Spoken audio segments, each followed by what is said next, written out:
సంగారెడ్డి జిల్లాలో దారుణం జరిగింది. ఓ వివాహిత ఆత్మహత్య చేసుకుంది. ఆత్మహత్య చేసుకోవడానికి ముందు తన ఇద్దరు పిల్లలను గొంతు నులిమి చంపేసింది. ఈ సంఘటన నిజాంపేట గ్రామంలో చోటు చేసుకుంది. ఇంతకీ ఆమె ఎందుకు చనిపోయింది? తాను చనిపోవడంతో పాటు అభం శుభం తెలియని చిన్నారులు ఎందుకు హతమార్చింది? నవమాసాలు మోసి పిల్లల్ని కన్న ఆ కన్నతల్లి ఎందుకు కర్కశంగా మారింది? ఈ దారుణ వైపరీత్యానికి కారకులెవరు? నిజాంపేట గ్రామస్తులు ఏమంటున్నారు? Let's watch the story.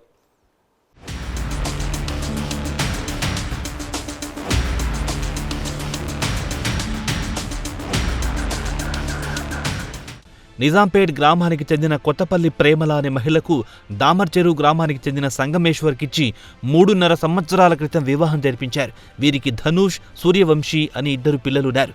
ధనుష్కు 2 ఏళ్ల వయస్సు కాగా సూర్యవంశీ కేవలం 45 రోజుల బిడ్డ.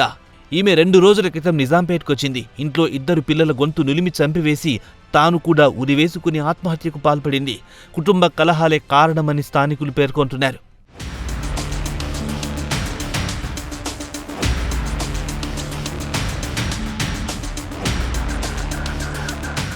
వివాహిత ప్రేమల ఆత్మహత్యతో నిజాంపేట గ్రామస్తులు షాక్కి గురయ్యారు.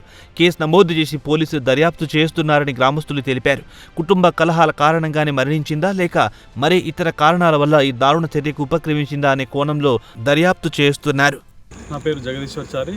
నిజాంపేట గ్రామంలో ఈరోజు 6 గంటలకు ఒక వివాహిత పేరు కొత్తపల్లి ప్రేమల, ఆమెకు 4 సంవత్సరాల క్రితం ఇక్కడ నిజాంపేట నుంచి దామర్చెరు గ్రామంలో దగ్గరలో ఉన్నటువంటి గ్రామమైన దామర్చెరు గ్రామంలో కొత్తపల్లి సంగమేశ్వర్ ఇచ్చి వివాహం చేయడం జరిగిందన్నారు.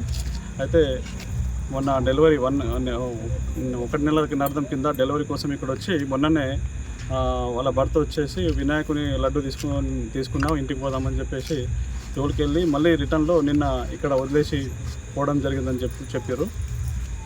అయితే నిన్న వచ్చేసరికి మేము అందరం వచ్చి చూసేసరికి ఆమె ఈరోజు ఆ ఇద్దరు పిల్లలు చనిపోయి ఉన్నారు. ఆమె ఉరేసుకొని చనిపోయి ఉన్నది. మరి దానికి సంబంధించిన కారణాలు ఇంకా పోలీసు వారు దర్యాప్తు చేస్తున్నారు.